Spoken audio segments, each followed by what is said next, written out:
Like so many others, my wife loves Bridgerton. Yeah. And to be honest, thanks to her, so do I. Recently, we were playing one of those spice up your life, get to know your partner kind of games, and one question during the game was, which fictional character would you hook up with if you could? My answer was Kate Bridgerton, because she's fine as hell, which prompted my wife to change her answer to the Duke of Hastings because he is fine as hell too. Everyone on that show is fine as hell, and if you're not watching, you're missing out. Aside from the thirst traps happening on the show, it is also the type of show that rewards you for watching all of its content. A spinoff of the show called Queen Charlotte was released earlier this year, and before its release, I would never have said I loved Bridgerton. As we watched it, though, I just kept catching reference after reference to storylines and characters from the main show. My love of the show was so clear, my wife asked, how can you remember that Queen Charlotte always has a Pomeranian with her, but you can't remember to stop for milk on the way home? And the answer is, I don't really know. I'll bet that some of you out there in the audience are familiar with this mental peculiarity. It is a common trait among the folks that live with ADHD. ADHD is a hell of a condition to have. It creates all sorts of dreadfully amusing predicaments to live through. ADHD makes it hard to recall quick instructions you were given. For example, please wipe down our sink after you wash dishes is in fact quite an easy thing to do. That is, if you don't have any difficulty recalling that you're supposed to do that. If you do have this difficulty, the simplest tasks like wiping down a sink become lotteries. Will my brain fire off the neuron that triggers the instructions I was given so that I can complete them? Who knows? I might as well be a quantum computer processing information in ways that cannot be seen or measured. And like the state of quantum computing today, the process is entirely unreliable. My brain is so easily drops information. I once went to Taco Cabana to pick up some tacos and coffee. I wanted to surprise my wife with some Starbucks instead of the Taco Cabana coffee, but thought it would be better to just save time and money and order coffee there. As I placed my order for a dozen breakfast tacos and 2 coffees, the person on the other side of the speaker informed me they needed to make a fresh pot of coffee. So much for saving time. I decided not to wait for shitty Taco Cabana coffee and instead go buy some delicious corporate coffee. When I pulled up to the window, as usual, the Taco Cabana employee asked me for my credit card right away. I was ordering our coffees in the Starbucks app, so I handed over my credit card without looking up. When the attendant handed it back to me, I tossed it onto the passenger seat. The attendant then closed the window to get my food, and I completed my Starbucks order and drove off to Starbucks. I was so excited about the nice surprise I was about to take to my wife. I walked into Starbucks, grabbed my waiting order, and returned to my car. I put the coffees on the passenger seat and noticed my card was still there. I grabbed it, and that action triggered my brain to ask, where are the tacos? I turned to look the backseat passenger side. No tacos. I twisted my neck further to check the backseat driver's side. No tacos. I stretched myself a bit more to check the backseat floor. No tacos. Did I really just leave Taco Cabana without the tacos? Yes. Yes, I did.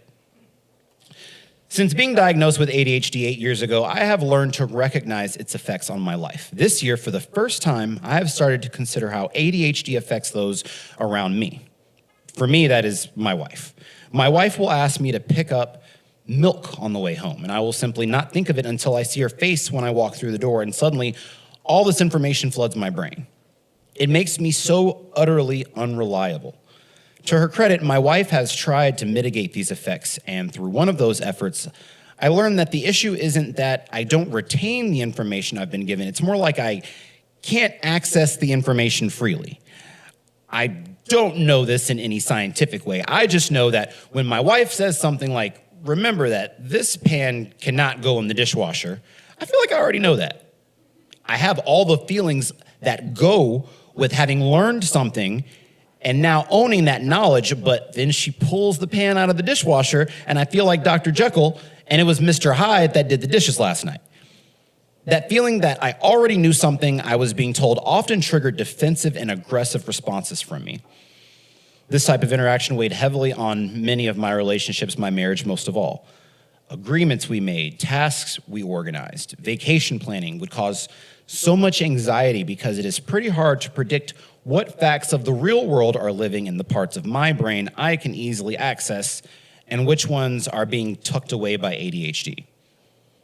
The arguments this caused over the smallest of things felt endless. Thinking about this over the last year returned my thoughts to Queen Charlotte.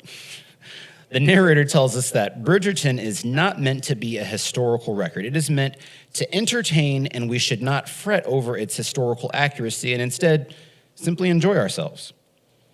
I can't help but hope that some of Queen Charlotte is real. You see, King George really did suffer from a mental illness in real life.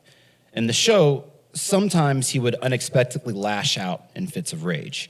At other times, he would hide under his bed. The Queen, having been pulled away from her family and moved to an entirely new country, would endure this, but more than endure, she found a way to connect with her husband despite the struggles.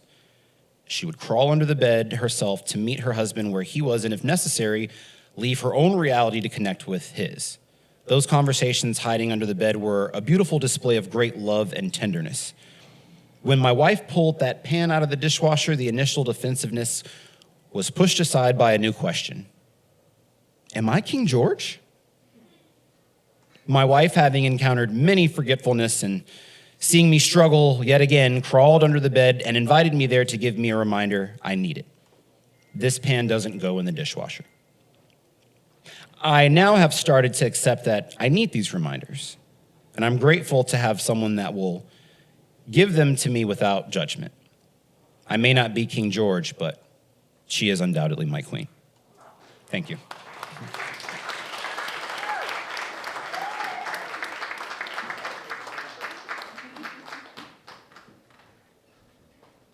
Keep it going, please. There we go. So, as I said, GUST is full of some of the best listeners and attentive people, so I want to try a little exercise with y'all. By a show of hands, who is open to a little exercise you know nothing about? Most of you. Some of you are like wary, and I think that's really smart survival instincts. It's like slap the person to your left. No. How is that about listening? So I want to see, I do improv, and one of the first things I learned in improv was to try and clap with someone at the same time, and I want to see if we can all as a room do... Someone's already laughing. They're like, I don't know. We're all going to do one clap at the same time. I'm going to lead you because I'm the one person I think you can all see. I'm not self-centered. It's just, I think, logistically, it just makes sense. So I'm not going to count. I'm not going to say it. I'm just going to do it, and we're going to try and do it at the same time. Are y'all ready? Okay, I'm glad no one clapped to denote their readiness. I can tell that you actually are ready. Okay.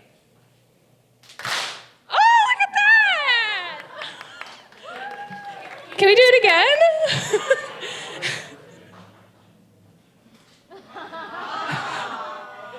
Trust.